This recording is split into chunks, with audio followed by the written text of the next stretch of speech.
अच्छा भैया हो आहो देखा आज जन्मदिन बा जन्मदिन के राजेश भैया कलाकारन के उत्साह बढ़ावे बदे लगे आवत ना हुए इनकर दुल्हन कहाँ है बा या सामान हो तो दिखात है ना हमें लगा था वैसे भले दूसर के हो ऐसे काम चली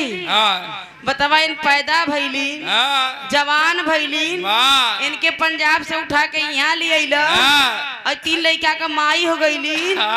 ऐसे बतावा काम चली तब उनका मेहनत का फल हो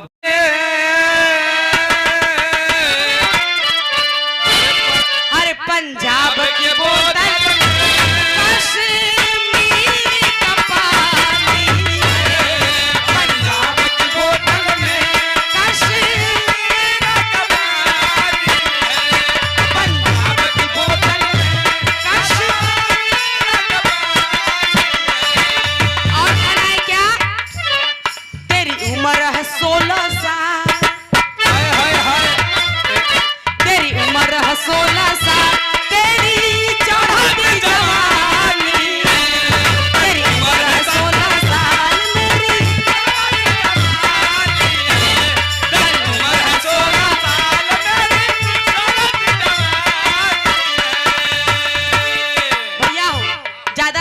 लेते हुए आइए 2 लाइन बस सोहर गाते हैं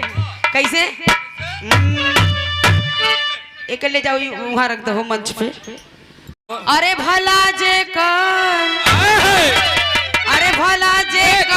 पिराय उह जान दूसर के हुक्का जाने भला जे कर पिराय उह जान दूसर के हुक्का जाने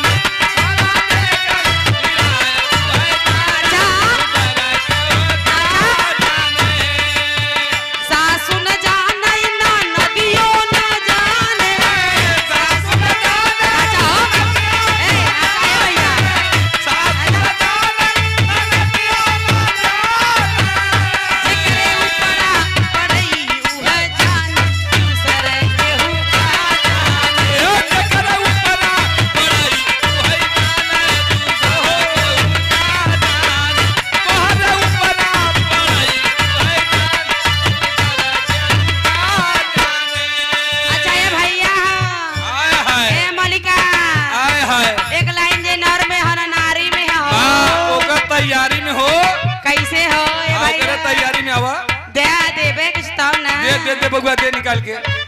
और पियर की वाली रुमालिया दे दे तब हां ई है बा झोलवा में रोले के लौकई तब ना अच्छा ये भैया हो हां हो सुना हां रची होने कैसे डोलत है समय कम बा यही से तनी तनी बस खाली सुना देत है हां खाली छुआई के हटाई अच्छा भैया जे नर में है ना नारी में है उन लोग को पहने ओढ़े के गावे का स्टाइल है एकदम अलग ही रहता ना है नर में न है नारी में वो खाली है टुल्लू वाटर हाँ ये क्या होता भाई हाँ थोड़ा सा पानी देते भाई